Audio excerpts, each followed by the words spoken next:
Good evening. Welcome to Discovery Paranormal. I am your host, Beauregard Asshole. And I will tell you this: no eternal reward will forgive us now for wasting the dawn. I debated whether to start talking like that from now on. Just like, just kind of like talk like this. Hello. Kind of impatient. I come from some country in Europe where we don't like standing in line. Get to it already. Be like all demanding all the time. Hurry up. Take your time, but hurry up. Get to it. That's how crazy. That's how crazy I am. That's only a taste. That's only the mere taste of the hors d'oeuvre. How crazy I am. So tonight we're talking about spirit guides. And the crazier you are, the more the stronger they need to be. Just put it that way. Stronger they need to be. The people who, spirits who, animals who will guide you, give you messages, kind of give you the heads up for trouble coming. Some of them are better at it than others, apparently. But also it depends on the person. I think I think that they're going to be with you no matter what. But I think that people kind of get desensitized from being around certain people. So they're supposed to give you that guidance, use that feeling, the message, something tangible that's going to kind of distract you and make you think of doing the right thing instead of doing the wrong thing.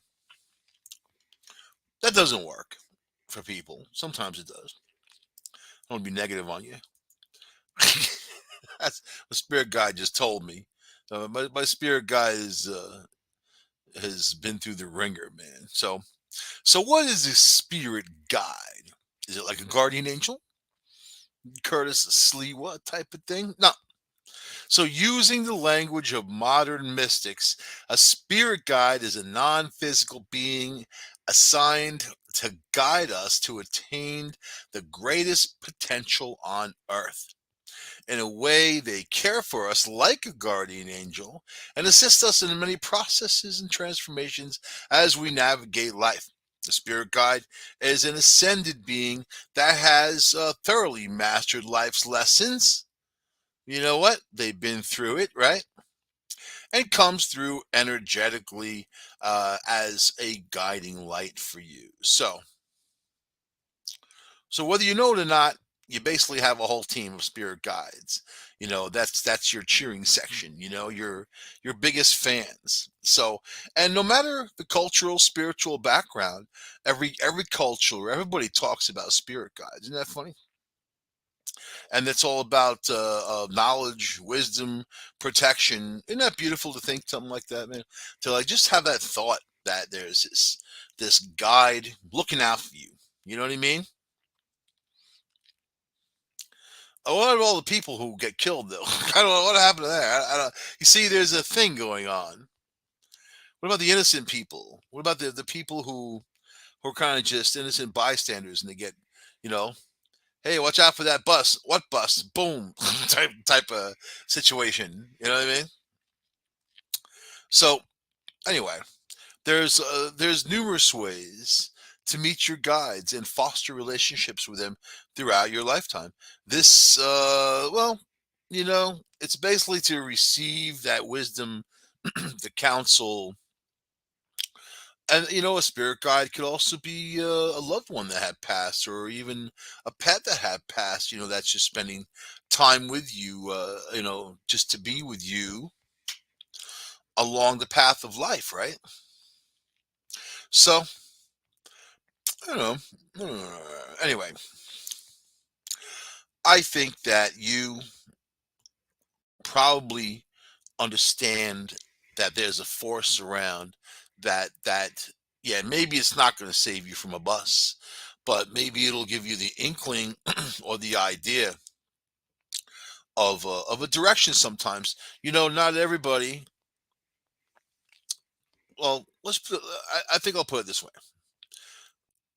they're not there to make decisions for you, right? Like guardian angels aren't there to make decisions for you. They're more like counsel, conciliati, like that Godfather, conciliati. And what do you think of this, Fat Tony? I don't think you should do it. Sounds dangerous. And you do it anyway, and terrible things happen. It's called learning lessons, and hopefully, from those lessons, you don't get hit by a bus. If you step out in the street without looking, it's kind of, and it's anybody's guess what's going to happen at that rate. So, but yeah, your guides can protect you from negativity or harmful thought loops, usher you through anxious, depressive thoughts. Now, if you look at commercials on television, they got a pill for all that, man. They got a pill for everything. They don't encourage spirit guides in these pharmaceutical companies. They want you to take that pill. Are you anxious? Are you depressed? you know, Whatever your problem is, they got a pill for it. They got a pill for people that don't even have a problem. You may have a problem one day, so take this pill. Although, look at the side effects. So spirit guides help connect you with your soul, to the true purpose. What do you think your soul is? And do you think your soul just solely exists inside of you, your meat puppet?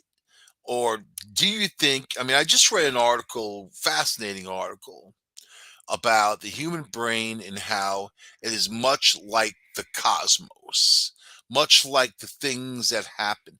And, it's very interesting how things are made up in the universe. And of course, we don't know anything as people. We barely even know what the hell's going on around us.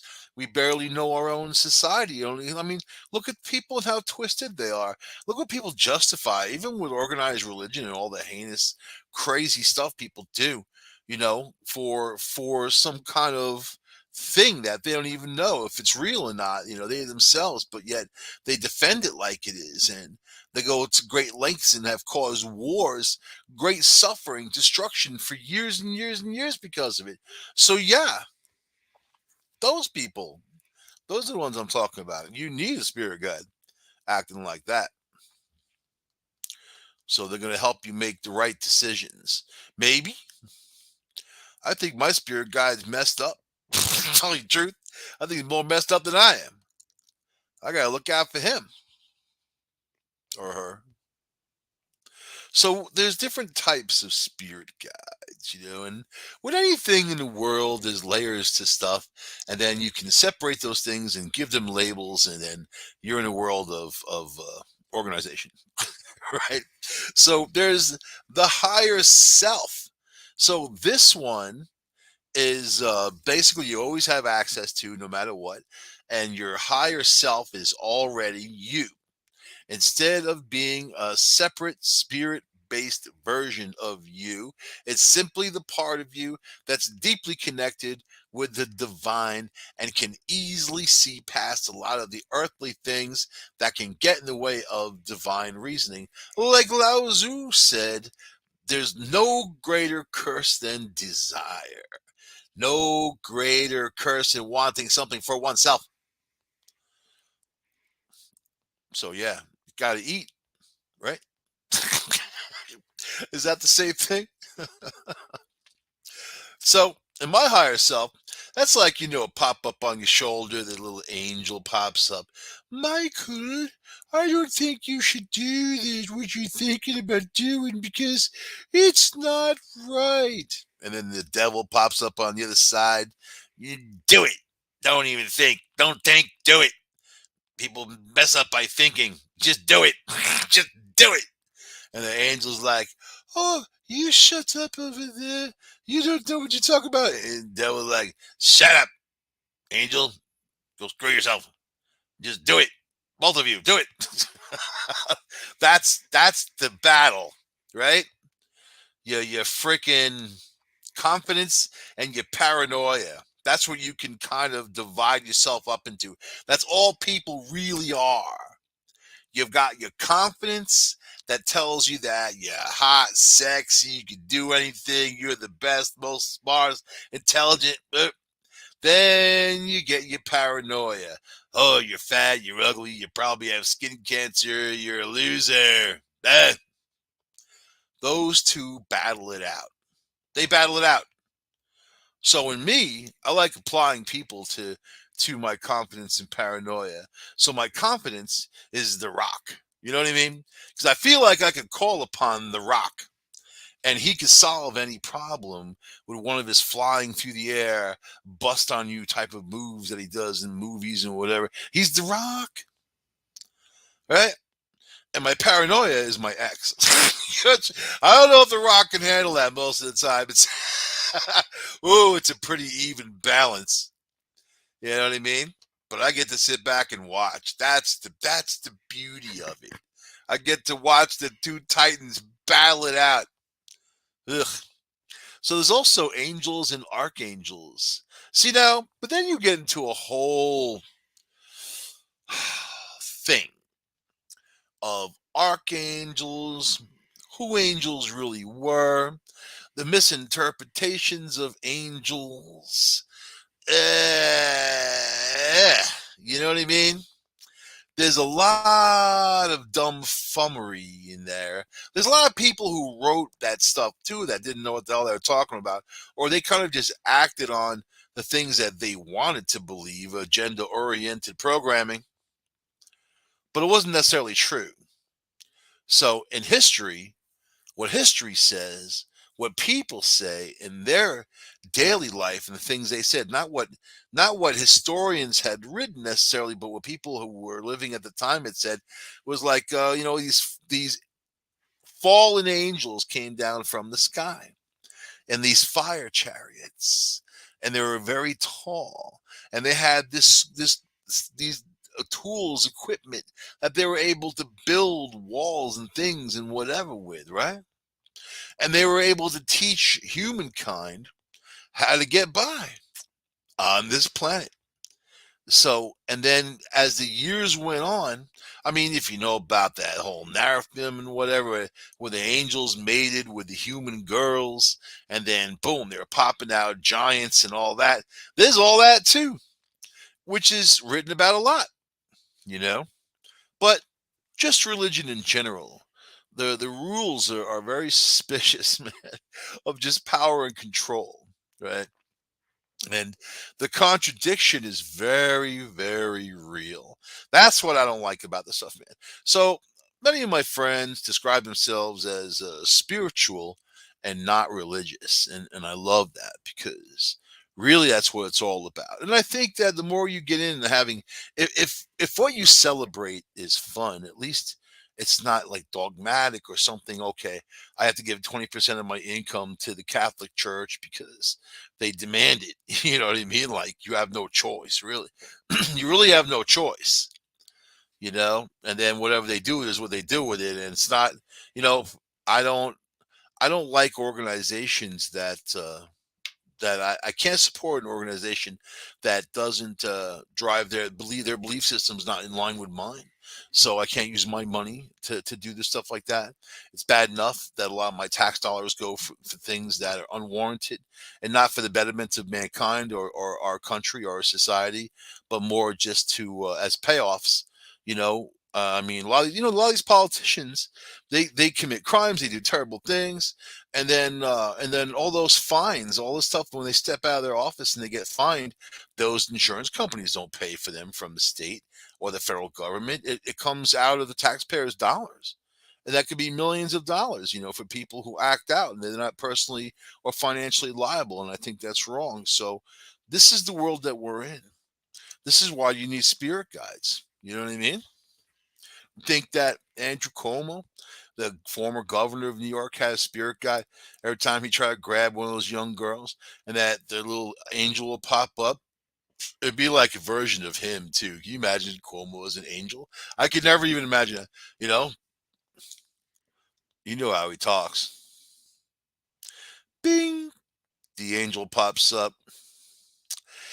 If you put your hands on that girl, You're not going to be governor anymore.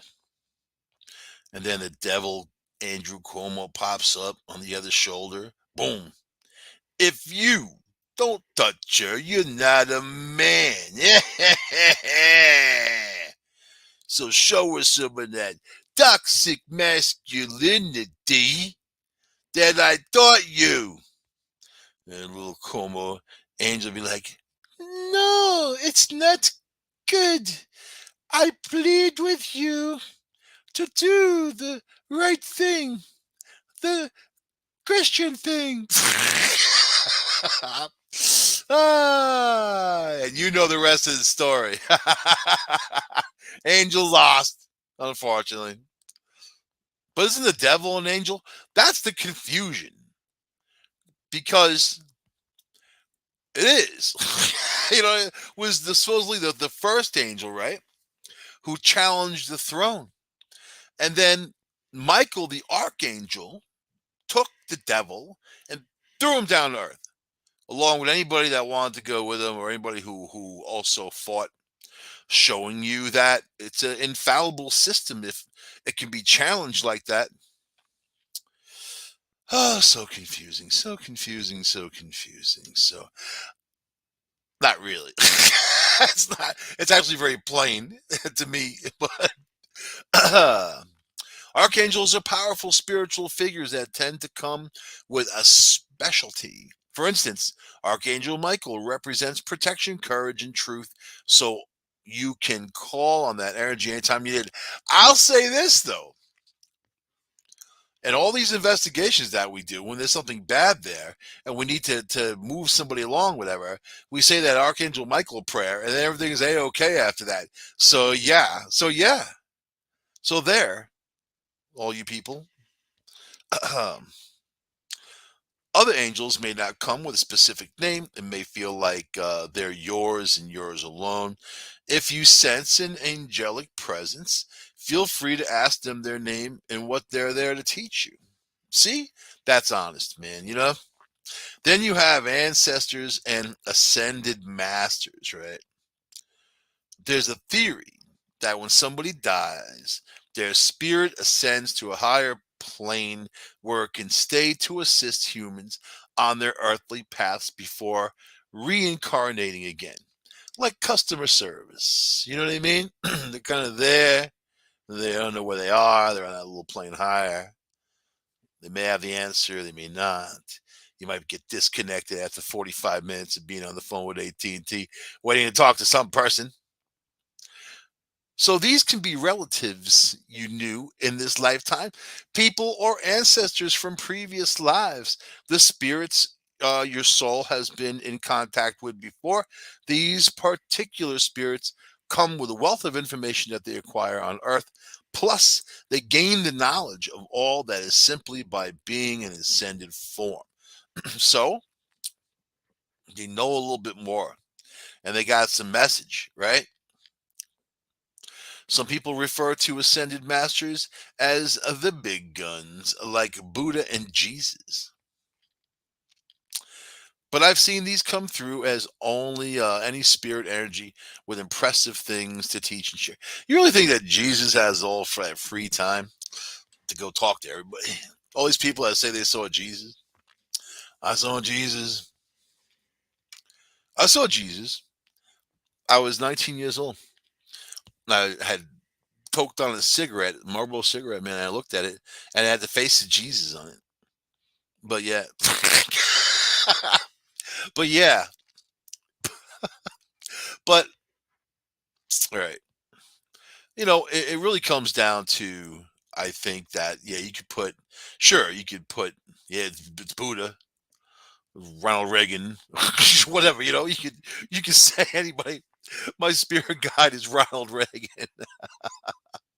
Well, I don't recall. I don't recall. Hey, Ronnie, remember when I messed up like that? Oh God, it was terrible. I don't recall. I love you. I love that.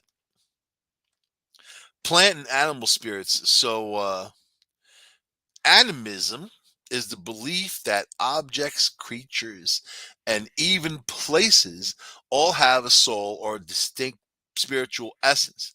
And for many people, their guides come in the form of, plant and animal spirits.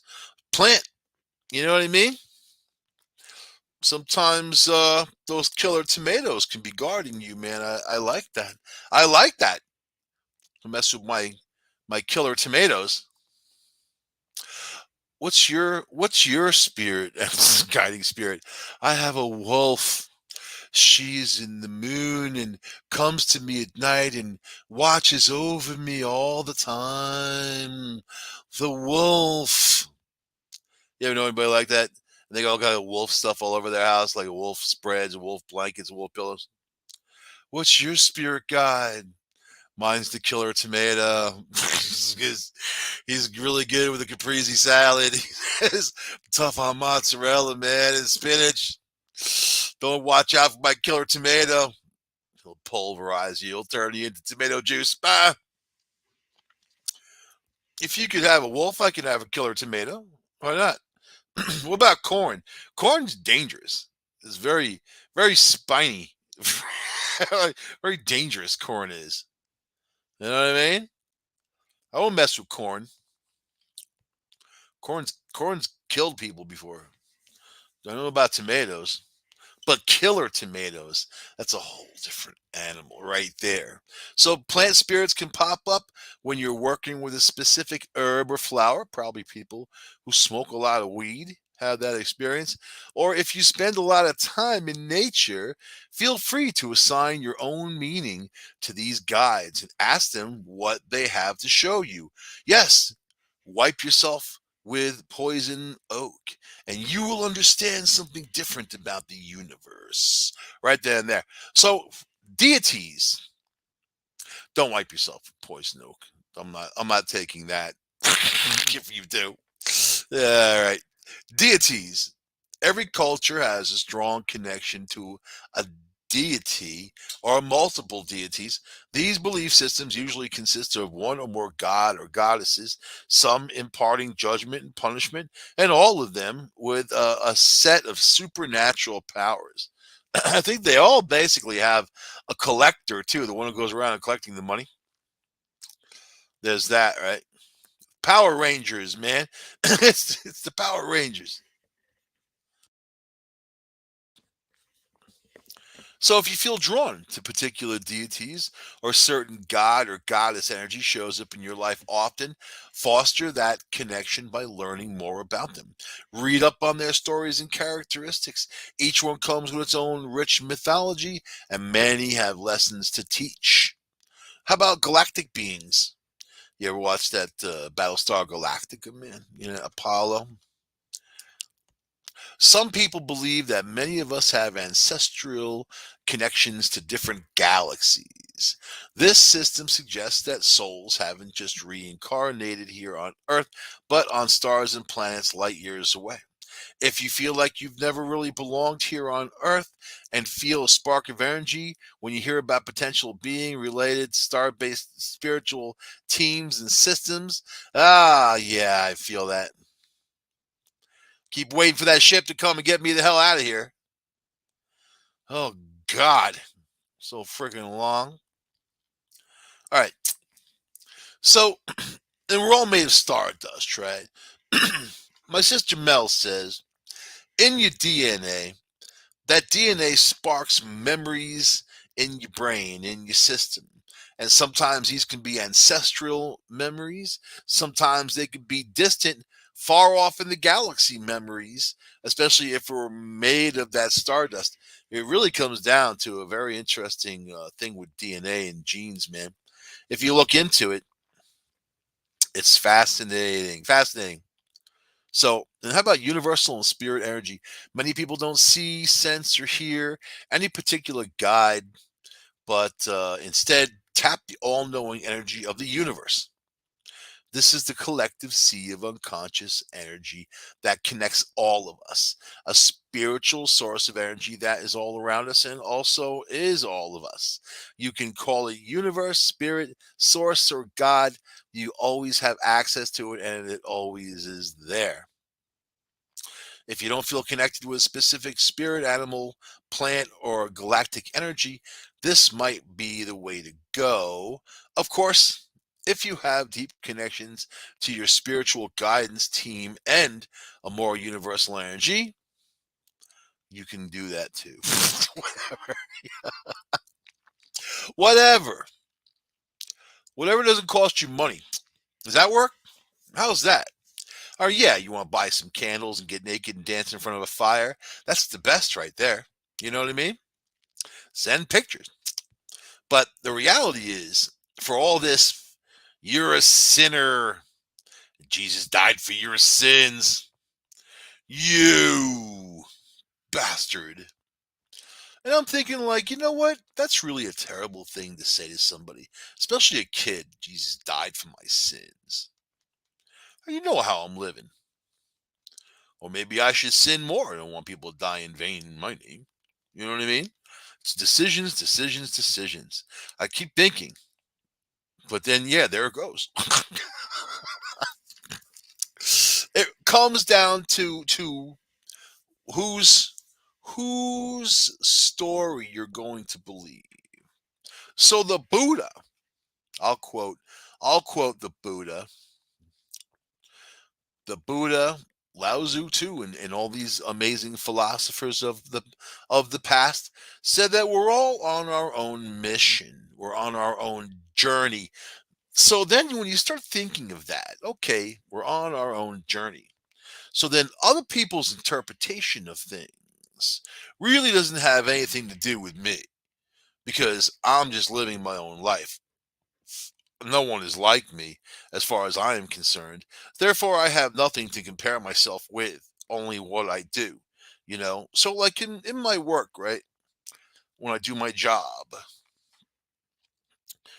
I, it's a mission to me, you know. And then when you're on fire like that and you're it's fast paced and you like what you do, you know, it's not a job.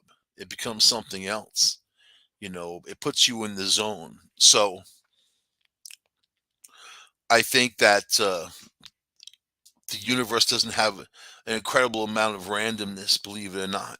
You know, it just seems like decisions are choices are very narrow as far as people go, you know. And if you want to attain, if you really want to attain enlightenment, there's only one way to go, and you have to give up all those negative things that so many people hold on to, like selfishness and anger and hate. You know, all the stuff that drags people down and keeps them in that hole. Then they meet other people in that hole and they end up that staying there because they get comfortable, right? So terrible. You know, when I was young, I remember they had this zoo going around, and you know, it was like one of those parking lot zoos or whatever. They had a bald eagle in the back of this truck, you know, like a cage and whatever. And I looked in that eagle's eyes, and I just felt like just what the epitome of mankind would take something so beautiful and so free and also the symbol of the country and cage it up and roll it from town to town in heavy traffic and treat the thing, take it totally out of its nature, you know. And that's the pity of it all, isn't it? The pity of it all. And I think if you can be one of those people that can fix those situations, that can make some good in this world, any act of kindness, any little scrape of it is going to cause some kind of good. And we all have the ability, you know? So anyway, let's see. Anyway, let me get let me get on with this instead of yakking away. All right. So, 10 simple, beautiful ways of getting in touch with your spirit guide. Boom, boom. How about music? You ever think music? I know my spirit guides like certain music because they put songs in my head that wouldn't normally be in my head. When my mom died, like right there, this song from Missing Persons started playing in my head. Destination unknown, doo doo doo doo doo doo. That song, it just played in my head over and over and over again. I like the band. I remember them from back in, I think it was the 80s or whatever. Whatever. But I don't own that type of music and whatever. But I started listening to that song on on YouTube just over and over again, crying my face off. And it's such a weird thing. And there was no reason for that song to be in my head. I mean, in such a tragic moment, this just boom, it was there. And it was kind of funny. It was also like my mom's sense of humor. There's a lot of things that are attached there. It's very weird, man. But I get it, you know? So anyway, yeah. If you're gonna reach out, that inner knowing, you know, that feeling or sense that you know something, the voice from within, that thought, that feeling, like my sister Mel and her granddaughter talk to each other all day long in their heads. It's something that they both do. They communicate. They're in different places, different states. They talk to each other in their heads. It's amazing, and I've known this from other people too. It's a communication. You can look to that pineal gland for that, right? What many believe is that telepathic process, and then it comes down to quantum tunneling, instantaneous of energy moving from one place to the other. So there you go. How about sparks of light? Sparks of light are another indicator of a spirit guide's presence. Sometimes your guide's with you. You see little sparks of light. Could also be having a stroke, so you might want to be quick with the 911. Dial 91 and wait if you get a message, or you know you need to hit that one again. So, how about books falling off the shelf? This happened to my mom when her father died, my grandfather, who had lived in San Francisco. And middle of the night, she heard a big ruckus in her living room. Boom! Actually, it was three things. This is going to sound crazy. First thing, the doorbell had rung multiple times. Ding dong, ding dong, ding dong. This is Long Island, bedroom community, Massapequa, you know, nobody around at night, 2:30 in the morning. People like me stirring around out the streets. So she gets up, goes to the front door, looks out the window because she didn't know who the hell it was. 2 o'clock in the morning, ringing her bell. Didn't see anything, and just kind of looked around. I guess she looked in the backyard, out the window, then went back to bed. And then the phone rang. Ring, ring, ring, ring, ring, ring. She gets up. This is just like 10 minutes later. She gets up, goes, answers the phone. Nobody there. Hangs up the phone. Goes back into the bedroom. And then, she was with her person at the time, her significant other. And they were bewildered. They didn't know what was going on. 2:30 in the morning, 2 o'clock in the morning, whatever. So then, 10 minutes later, she hears this big boom in the living room. Boom! Goes out there, and a book that was on the shelf, encyclopedia that was up on the top for California, fell on the floor and opened up to exactly the same page of the town where her father lived in California. And then come the following day, that she got the call that he had passed away in the middle of the night, you know. So interesting when you think of these things, right? So the book falls off the shelf, you should pay attention, man. And I don't know. Step number one, get into the habit of asking. I read a book one time, said don't be afraid to ask for what you want, right? The first step to connecting with a spirit guide is to get into the habit of asking. We often forget that we have guidance within us and around us. In the business of day-to-day life, it's really easy to forget this connection. When we forget that we can call on spirit for help, or we can start rely on our strength, our own strength, and their strength too. But that's when the fear sets in, apparently. Therefore, the first step is to get into the habit of asking your spirit guide, because then you think your spirit guide is going to turn his back on you. So there's that paranoia, you know? The more you ask, the more you receive, period. This about all the things, says the Pope. This about all the things that you need help with. Maybe you need help conceiving, trying to have a baby. I think that's people's problem. Help or making more money. If you're gonna have a baby, you better be making more money. Or healing a relationship that's struggling because you had a baby and you ain't got enough money. So there goes that. Make a list of what you need. You can tell a woman wrote this. I'm just saying, make a list of what you need. Guys never think like that. Your spirit guides help with. Make a list of 5 to 10 biggest things to help with. Do this now, right now. Write it down right now. Do it. Once you make this list, your next step is to offer up everything you need help with and invite your spirit guides to reveal solutions. Yeah, you gotta admit your faults.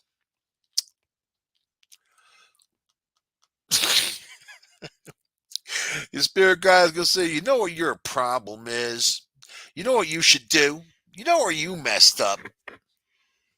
Sounds like an ex. Sounds like my paranoia. Doesn't sound like someone's guiding me. All right. Only call in the guides of the highest truth and compassion.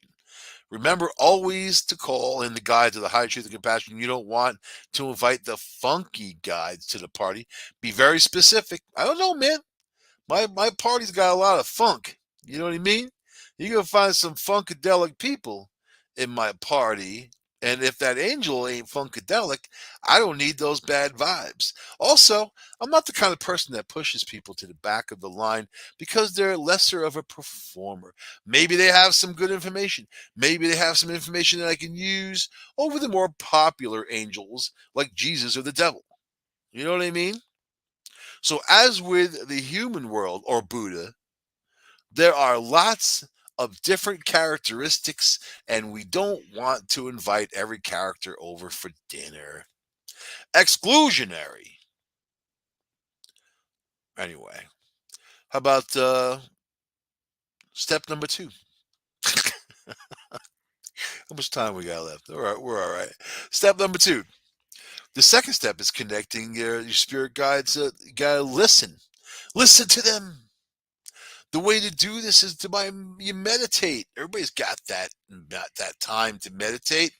You can meditate in your car as you're driving to work. You can meditate in the bathroom. You can meditate. Basically doing anything, right? The second step, you meditate, man. You hook into that world. When you meditate, you quiet your mind so that you can hear the wisdom of the guidance is within you. My mom taught me to meditate when I was a little kid, man. I was probably maybe 4 years old or 5 years old. I was fascinated by the whole thing. We have to slow down our vibration and become aligned with the presence of these guides. When we attune our energy to the frequency of love and peace, we can more easily connect with the vibrational messaging of our spirit guides. So align your energy through prayer and meditation. Pray if you like it. Meditate, same type of stuff, right? Same. So you do that. You do it, man, and then you try to make some kind of good out of it. It's just a good way of connecting with the energy that's going through your brain and inside, right? Even to sort things out, you just shut it all out. You shut it down. How about step number 3? Write with your spirit guide. So once you've meditated, you're ready. Your next step is to write with your spirit guides. Open a journal. See, guys don't have journals, man. I don't know any guy, no dude, none that has a journal. Just saying. If I don't know one, then there's a thing. Open your journal or just grab a few sheets of paper At the top, write an invitation to them, such as, "Thank you, guides of the highest truth and compassion, for revealing me the solutions of these issues." See, already, this has gotten me like anxious because already it sounds very complicated. I don't like ritual and I don't like having, oh, now I got to get a journal and get a piece of paper and write down all these things I want. And then, God forbid someone catches all that. You're going to hear it in court one day. So, yeah, great. So, yeah, no, you just do it in your brain, do it in your mind, in your brain. And yeah, you can hear stuff in court one day, relationships get into business, which gets into court stuff. You think that people in business don't go to court? They do. So you can thank your spirit guides, right, for whatever they do for you. And then let's see. Then you can let your pen flow. You can write, "Dear guides of the highest truth and compassion, I welcome you to write through me now." And you let your pen flow. You kind of just do that psychic writing. Shh, shh, shh, shh, shh, shh, shh, shh, shh, shh, shh. What if it says like, "You're an asshole, leave me alone, get out"? That's the classic haunted house flair. Get out. Anyway, you guys may speak directly at you. Maybe you don't want to write. Right? Step 4: ask for a sign. Your guide can play fun games with you, like Monopoly or Scrabble. Then they like to show you that they're present, so get playful with them and ask for a sign. Have you never asked for a sign before, or have you asked but not known whether you received it? And know whether you've received clear guidance. You'll be blown away when you start to ask your guides. See this, and you're putting a lot into what is like negative spirits around. You're putting a lot on the table with that kind of trust. Step 5: pay attention. What? And you ask, why am I reading this if I'm criticizing it? That's why. I'm telling you where it's wrong and what you should do instead, maybe. Step 5: pay pay attention to the guidance you receive. It's one thing to ask for guidance, it's another thing to witness it, to really take it in and relish in the presence that's supporting you. I love relish. Relish on a nice hot dog. Oh yeah. Some some yellow mustard. I'm hungry. When you pay attention to the guidance you receive, you're letting yourself be in the awe and wonder of all the love that is around you. This beautiful feeling is available when you truly let yourself witness the amazing support that is always with you. The practice of paying attention to guidance isn't about demanding. You don't go around all day asking, "Where's my guidance? Where's my guidance? God damn it, where's my guidance?" Instead, you simply allow yourself to be open to the wonder of that guidance. You think Andrew Cuomo will ever be somebody's guiding angel? I don't know why that popped in my head. You know why? Because all the Cuomo brothers are fired from their jobs right now, and I feel vindicated in a weird way. That's why. So, step number 6, and I gotta move it because time's ticking away. Stay in an energy gratitude. Shift the way you talk to your guides if you find yourself thinking like, "Guides, why haven't you given me this yet?" Or, "Guides, I don't believe in you. You haven't shown up. You haven't done anything for me. What have you done for me lately? You know what your problem is. You know what you should do, guides." You're showing your distrust for them. You're telling them that you're not really open to their guidance. No, you're doing that. You're a narcissistic brat that just can't help your own damn self. They're not sitting there doing stuff for you. You know, it's about helping you help yourself. Jesus, Jesus. You don't think Jesus gets frustrated? You don't think Buddha? You don't think Buddha gets frustrated? He left his wife and kid, Buddha. He left the whole palace. He took off, left them hanging for he was gone. He was gone for years. Wasn't seeing how people suffer. The guy had some kind of psychological issue. Want to go out and see people suffer. You left your wife and kid behind, man. Anyway, your gratitude keeps your relationships strong. Oh yeah. We don't have enough time to even go into that one. Oh boy. Step number 7, release the outcome and trust in the plan better than your own. So your plan isn't worth anything. So you have to trust in the plan that's better that your guides are going to give you, but you may not know what the hell that is. Your guides have a plan that's better than yours. They're loving and wise, and then they want to bring the right relationship, the right career, the doctor you need, the experience that will help you, the doctor you need. You will get in the way of what guidance is. It's often avoided divine guidance. People don't want to look at it. They don't want to know it. You want to control the situations. How about this? Just control yourself. Don't worry about controlling anybody else. Control yourself, and don't think too much. Don't think too little. Don't think too much, and you'll be in the zone. Right. Step number 8: be more childlike. Stomp your feet and demand stuff. That's all. If you have young kids in your life, you may be aware that many children can still see their guides. They may even speak about them. Usually, around the age of 7, the veil starts to close and we shut down the guidance system. To lift that veil and reconnect with your guides, be more childlike.